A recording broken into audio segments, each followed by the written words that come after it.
Alright guys, it's Garbage Sean here. Today I'm here to make a little video of one of my favorite trucks from the nearby the Ruffin Service Yard. As you can hear there, truck number 23 has just fired up his motor. This truck is a 1990 WhiteGMC WXLL model, powered by the Cummins L10. It was a 300 horsepower engine.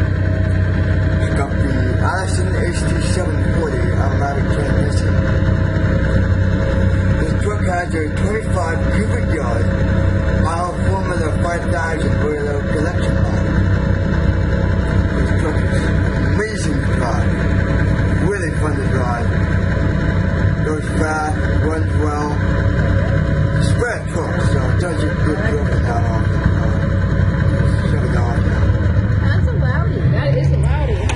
So this truck only runs if another truck broke down. Like let's say 13 broke down, they would have to use this truck to pick up 13 trash.